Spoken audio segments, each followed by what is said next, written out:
নমস্কার। আপনারা দেখছেন চ্যানেল এবিসি। আমি বিজয় আর প্রত্যেক দিনকার মতো আপনাদের সামনে উপস্থিত হয়ে গেছি। দেখুন, আষাঢ় মাসের শুক্লপক্ষ শুরু হয়ে গেছে। আর এই সময়কালে যে নবরাত্রির পালন করা হয়ে থাকে তাকে গুপ্ত নবরাত্রি বলা হয়। তাই আমি আপনাদের সঙ্গে আলোচনা করব গুপ্ত নবরাত্রির মাহাত্ম্য কি আছে এবং পূজা বিধান কি আছে সেই সম্পর্কে, এবং জানাবো গুপ্ত নবরাত্রিতে কোন ধরনের প্রয়োগের ফলে আপনি বিভিন্ন ক্ষেত্রে লাভ পেতে পারেন এবং সেই বিষয়েও আলোচনা করার চেষ্টা করব। সবার প্রথমে জানবো নবরাত্রির বৈজ্ঞানিক এবং ধার্মিক মাহাত্ম্য কি আছে। দেখুন, নবরাত্রি বছরে 4 বার পালন করা হয়ে থাকে। 2 বার গুপ্ত নবরাত্রি পালন করা হয়ে থাকে এবং 2 বার সাধারণ নবরাত্রি পালন করা হয়ে থাকে। চৈত্র মাসের নবরাত্রি এবং আশ্বিন মাসের নবরাত্রি, অর্থাৎ চৈত্র মাস মানে মোটামুটি ধরুন এপ্রিল মাস এবং আশ্বিন মাস মানে মোটামুটি ধরে নিন অক্টোবর মাস, এই মাসগুলিতে যে নবরাত্রির পালন করা হয়ে থাকে এই নবরাত্রি বিশেষ প্রসিদ্ধ হয়ে থাকে। এছাড়া মাঘ মাসে এবং আষাঢ় মাসে গুপ্ত নবরাত্রি পালন করা হয়ে থাকে। আর এই গুপ্ত নবরাত্রি গোপনীয় সাধনার জন্য অত্যন্ত গুরুত্বপূর্ণ বলে মনে করা হয়।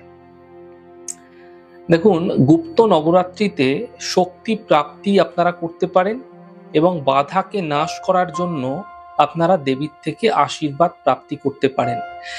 তাই যদি আমরা বৈজ্ঞানিকভাবে দেখি তাহলে দেখব বছরে 4টি নবরাত্রির সময়কালেই ঋতুর বৃহৎ পরিবর্তন হয়ে থাকে এবং শরীরে যে পিত্তের মাত্রা সেটাও কিন্তু বৃদ্ধি পেতে দেখা যায়। এই কারণে এই সময় যদি উপবাস থাকা যায় এবং খাদ্যাভ্যাসের দিকে বিশেষ খেয়াল রাখা যায় তাহলে সাধারণভাবে একজন ব্যক্তি সুস্থ থাকতে দেখতে পাবেন। কারণ কি, ঋতু পরিবর্তন হতে চলেছে, তাই শরীরের দিকে বিশেষ খেয়াল রাখতে হবে এবং খাদ্যাভ্যাসে বিশেষ ধ্যান দিতে হবে। তো এই সময় আমরা যে গুপ্ত নবরাত্রির কথা বলছি সেটি আষাঢ় মাসের গুপ্ত নবরাত্রি। আর আপনারা সকলেই জানেন যে সবে সবে অম্বুবাচী গেছে আর অম্বুবাচীর সাথে অমাবস্যা দিয়ে কিন্তু শেষ হয়েছে। আর প্রতিপদ তিথি চলছে আজ। আর প্রতিপদ তিথি মানেই আপনাকে বুঝতে হবে যে আজ কিন্তু আপনাদের ক্ষেত্রে শুরু হয়ে গেল গুপ্ত নবরাত্রির প্রতিপদ। এই 10 দিন, এই 9 দিন টানা চলবে এবং এই নবরাত্রি চলবে 26শে জুন অর্থাৎ আজ থেকে 4 জুলাই পর্যন্ত। এবং আষাঢ়ের এই গুপ্ত নবরাত্রিতে বহু মানুষ সাধনা করবেন এবং পূজা উপাসনার মাধ্যমে দেবীর থেকে আশীর্বাদ প্রাপ্ত করতে পারবেন। দেখুন, যারা তন্ত্র সাধনা করেন তারা তাদের গুরু দ্বারা বলা গোপনীয়ভাবে তন্ত্র সাধনা করে থাকেন। কিন্তু একজন সাধারণ ব্যক্তি, একজন সাধারণ মানুষ গুপ্ত নবরাত্রিতে মায়ের পুজো করতে চাইছেন, তো কিভাবে করবেন, তাই না? দেখুন, যদি আপনি চাইছেন তো 9 দিনের জন্য ঘটস্থাপনা করতে পারেন। যদি আপনারা গুপ্ত নবরাত্রিতে ঘটস্থাপনা করছেন তাহলে দুবেলা দেবীর মন্ত্রের জপ অবশ্যই করুন। চালিসা পাঠ করুন, দুর্গা চালিসা অথবা দুর্গা সপ্তশতীর পাঠ অবশ্যই করলে বিশেষ লাভ মিলতে দেখতে পাবেন। কেন কি, দুর্গা সপ্তশতী তন্ত্রোক্ত উপাচার বা তন্ত্রোক্ত বিধি রয়েছে এখানে। তাই এবং দুবেলা যদি মায়ের পুজো করার পর আরতি করা যাচ্ছে অত্যন্ত বিশেষ লাভকারী হয়ে থাকবে আপনাদের ক্ষেত্রে।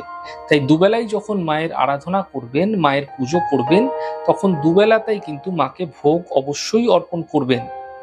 সবথেকে সহজ এবং সরলভাবে যদি আমি বলি, যা উত্তম হতে পারে তা হচ্ছে দেবী মাকে অর্পণ করা যায় তা হচ্ছে লবঙ্গ এবং গুড়ের বাতাসা।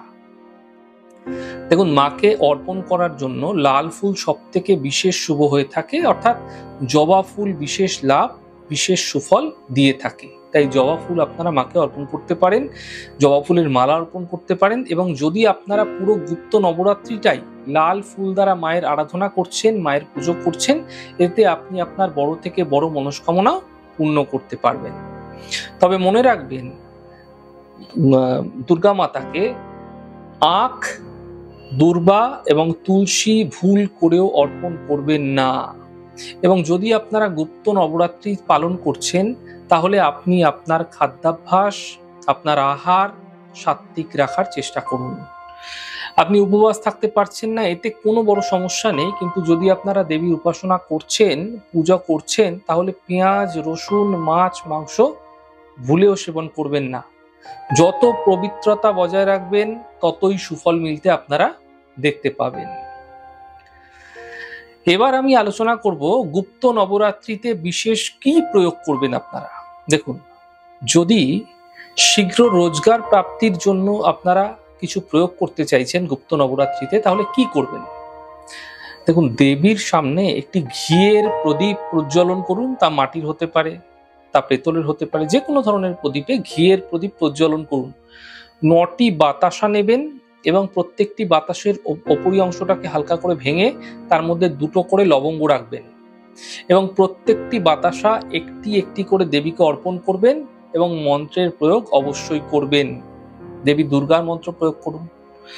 প্রয়োগটি গুপ্ত নবরাত্রিতে যে কোনো দিন রাত্রেবেলা করতে পারেন এবং বিশেষ রোজগারের প্রার্থনা আপনারা করতে পারেন। যদি আপনারা গুপ্ত নবরাত্রিতে এই প্রয়োগটি করছেন, তাহলে আপনাদের আর্থিক ক্ষেত্রে শীঘ্র রোজগার প্রাপ্তি ঘটতে দেখতে পাবেন। এবং যেই লবঙ্গ বাতাসা দেবীকে অর্পণ করেছিলেন, এগুলি পরবর্তী দিনকে কি করবেন? প্রসাদ রূপে সকলের মধ্যে ভাগ করে দেবেন, বিতরণ করে দেবেন এবং নিজেও আপনারা প্রসাদ হিসাবে গ্রহণ করবেন। দেখুন, আপনি পুরুষ আছেন অথবা কন্যা আছেন, আপনার বহুদিন যাবৎ বিবাহের বিষয়ে কথাবার্তা চলছে, আপনি চাইছেন যেন আপনার শীঘ্র বিবাহ হয়ে যায়। কারণ কি, আপনার বিবাহ হতে বিভিন্ন বাধার সম্মুখীন হচ্ছেন, আপনি বিভিন্ন বিঘ্ন আসছে, কোনোভাবেই সেই বাধা দূর করতে পারছেন না। এমন ক্ষেত্রে আপনারা এই গুপ্ত নবরাত্রিতে কি করবেন? দেখুন, দেবীর সামনে প্রত্যেক দিন একটা ঘিয়ের প্রদীপ প্রজ্বলন করুন। এরপরে একটি লাল জবা ফুলের মালা বা জবা ফুল দেবীকে অর্পণ করবেন এবং আপনারা শীঘ্র বিবাহের প্রার্থনা করবেন। এই প্রয়োগ নবরাত্রিতে প্রতিদিন করতে পারলে বিশেষ সুফল ঘটতে দেখতে পাবেন। যদি একান্তই প্রতিদিন সম্ভব হচ্ছে না, তাহলে কমপক্ষে 3 দিন অবশ্যই করবেন এবং এই 3 দিন যেন টানা হয়, অর্থাৎ মাঝে কোনোদিন যেন গ্যাপ না থাকে। যদি আপনারা এই প্রয়োগ করছেন, প্রার্থনা করছেন, তাহলে আপনাদের বিবাহ দ্রুত থেকে দ্রুত হতে আপনারা দেখতে পাবেন। তাহলে আজকে আলোচনা করলাম গুপ্ত নবরাত্রিতে আপনারা শীঘ্র রোজগারের জন্য কি করবেন এবং শীঘ্র বিবাহের জন্য কি উপাচার করবেন এবং দেবী মাকে ভোগে কি আপনারা কি দেবেন সে বিষয়ে আলোচনা করলাম। বিস্তারিতভাবে আলোচনা চলতে থাকবে। আমাদের ছোট ছোট আলোচনা কেমন লাগছে অবশ্যই লিখে জানাবেন। যদি ভালো লেগে থাকে সেক্ষেত্রে লাইক করতে, কমেন্ট করতে, সাবস্ক্রাইব করতে এবং শেয়ার করতে বন্ধুদের সঙ্গে ভুলবেন না। অনেক ভালো থাকুন, সুন্দর থাকুন, সুস্থ থাকুন। আগামী পর্বে দেখা হবে। নমস্কার।